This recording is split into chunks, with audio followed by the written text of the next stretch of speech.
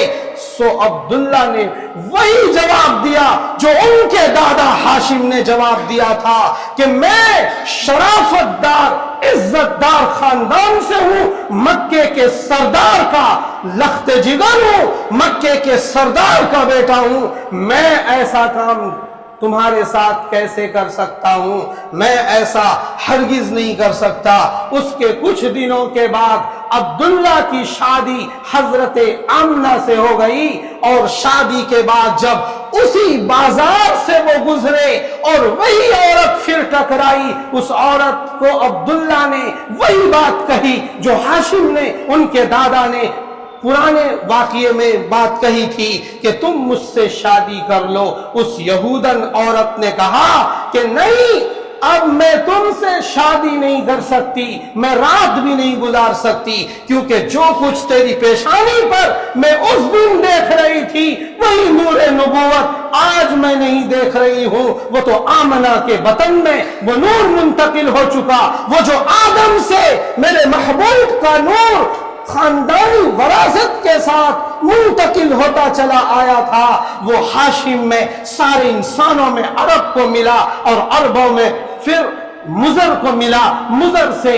عبد مناف کو ملا، عبد مناف سے ہاشم کو ملا، اور ہاشم سے عبد المطلب، اور عبد المطلب سے عبداللہ، اور عبداللہ سے وہ نور آمنہ کے پیٹ میں منتقل ہوا۔ بی بی آمنہ کہتی ہے جب میرا بیٹا محمد میرے پیٹ میں تھا تو میں عام عورتوں کی طرح جو حاملہ گربتی مہیلا ہوتی ہے اس طرح نہیں تھی، مجھے تکلیف نہیں ہوتی تھی، ایسا لگتا تھا میرے اندر کوئی نور ہے، آرام ہی آرام ملتا تھا۔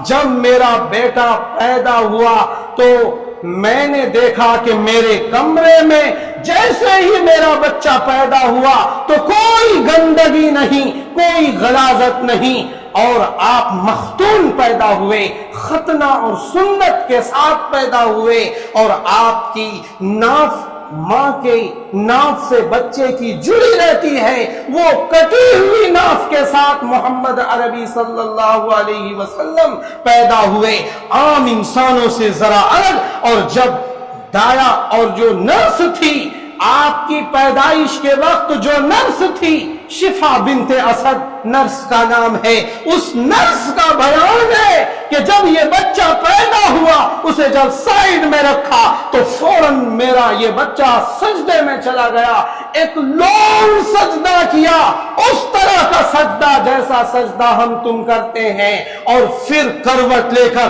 آسمان کی طرف نگاہیں اٹھائیں اور اپنی انگلیوں کا اشارہ کیا، اور پھر عام بچوں کی طرح ہو گئے۔ آمنہ کہتی ہے ایک دفعہ کو مجھے گھبراہٹ بھی ہو گئی کہ میرا بچہ اس طرح کی ایکٹیویٹی کیوں کر رہا ہے، تو پھر اللہ تعالی کی طرف سے میرا بچہ اس طرح ذرا الگ تھلگ طریقے سے پیدا ہوا، گود میں جب رکھا تو کمرے میں کوہرے کی طرح ایک عجیب سا موسم بنا، اس کے بعد نور ہی نور دکھ رہا تھا، 14ویں چاند سے زیادہ حسین میرے چہرے، میرے بچے کا چہرہ مجھے نظر آ رہا تھا۔ اس کے بعد محمد عربی صلی اللہ تعالی علیہ وسلم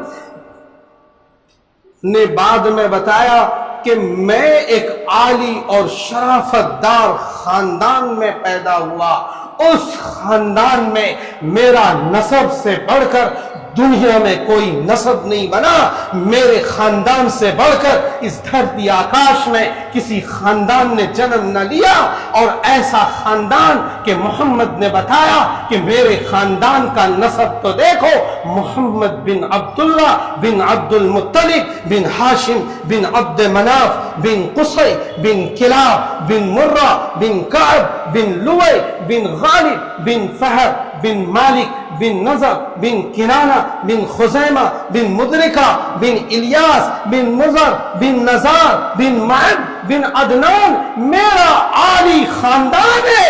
ایک بھی جد امجد نے میرے خاندان میں کبھی بدکاری نہیں کی، ایسے عظیم خاندان سے میں پیدا ہوا۔ انا خیرکم ابا و نفسا، مجھ سے بہتر شرافت میں تم میں سے کسی کا خاندان نہیں ہوا۔ شاعر نے رسول کو اتنا حسین اللہ تعالیٰ نے بنایا تھا، شاعر کہتا ہے کہ کتنا حسین چہرہ، کتنا حسین چہرہ محبوب دو عالم صلی اللہ تعالی علیہ وسلم کا ہے۔ وَأَحْسَنَ مِنْكَ لَمْ تَرَ قَطُّ عَيْنِي وَأَجْمَلَ مِنْكَ لَمْ تَلِدِ النِّسَاءُ خُلِقْتَ مُبَرَّأً مِنْ كُلِّ عَيْبٍ كَأَنَّكَ قَدْ خُلِقْتَ كَمَا تَشَاءُ، کہ میری نگاہ نے محمد سے زیادہ حسین انسان کو کبھی نہیں دیکھا، اور محمد سے زیادہ جمال والا، حسن والا کسی ماں نے جنا ہی نہیں دنیا میں۔ ایسا انسان کہ آپ تمام عیوب سے پاک ہیں، تمام عیوب سے پاک ہیں۔ کیسے پاک ہیں؟ جس نے 1,24,000 انبیاءوں کے اوصاف کو اپنے دلوں میں بنا رکھا ہو، اس پیغمبر محمد صلی اللہ تعالی علیہ وسلم کی جب پیدائش ہوئی اور آمنہ کی گود میں بچے کو رکھا گیا تو غمام کمرے میں بادل کی طرح آیا اور آواز آئی کہ آمنہ تو فکر نہ کر۔ آمنہ سوچ رہی تھی کہ اس کا باپ دنیا میں نہیں ہے، اور بچوں کی طرح اس کا باپ نہیں ہے۔ اگر اس کا باپ ہوتا، جب یہ بڑا ہو جاتا، کھیلنے کے قابل ہوتا، تو اس کی انگلیاں پکڑ کر مکے کی گلیوں میں سیر کراتا، کبھی سینے سے لگاتا، کبھی پیشانی چومتا۔ اے کاش کہ اس کے والد عبداللہ دنیا میں موجود ہوتے۔ آمنہ اپنی آنکھوں سے آنسو بہا رہی تھی، ادھر آواز آئی، آمنہ فکر نہ کر، اگر تیرا بچہ کھیلنا چاہے گا تو سورج اور چاند کو کھلونا بنا دوں گا۔ تم نے نہ دیکھا کہ محمد کے ایک اشارے پر چاند کے 2 ٹکڑے ہوئے، تم نے نہ دیکھا کہ محمد کے اشارے پر کنکریوں نے کلمہ پڑھا، تم نے نہ دیکھا کہ محمد کے اشارے پر درخت چل کر واپس ہوتا چلا جا رہا ہے۔ ایسا میں بنا دوں گا۔ آمنہ فکر نہ کر کہ تیرا شوہر دنیا میں نہ رہا، تو سن میں نے اعلان کر دیا ہے کہ میرے اس محبوب کے دل کے اندر شیش کی معرفت دے دو، شیش کی معرفت بھر دو، نوح کی شجاعت بھر دو، ابراہیم کی محبت بھر دو، اور صالح کی فصاحت بھر دو، اور یحییٰ کی پاکدامنی میرے محبوب کے اندر بھر دو، اور ابراہیم کی محبت بھر دو، ایوب کا صبر میرے اس محبوب میں بھر دو، اور یوسف کا حسن و جمال میرے محبوب میں بھر دو، موسیٰ کا جاہ و جلال میرے محبوب میں بھر دو، اور عیسیٰ کا زہد و تقوی میرے محبوب میں بھر دو۔ 1,24,000 انبیاء کرام کے خصوصی اوصاف کو میرے محبوب کے دل و جگر میں ڈالا گیا، اور ایک عظیم انسان بنایا گیا، اور 63 سال تک 1,24,000 انبیاء کے اوصاف کو لے کر میرے محبوب نے دنیا میں محنت شروع کی۔ ایسے عظیم پیغمبر کو ہم اور آپ ماننے والے ہیں، ایک ایسے عظیم پیغمبر کو ہمارے بیچ بھیجا گیا ہے جس کی تعلیمات اور ہدایات پر ہمیں چلنے کو کہا گیا ہے۔ تو میں آج کی اس اسپیچ میں صرف یہی بتانا چاہتا ہوں کہ محمد عربی صلی اللہ تعالی علیہ وسلم ایک عالی خاندان اور شریف النسب خاندان میں پیدا ہوئے.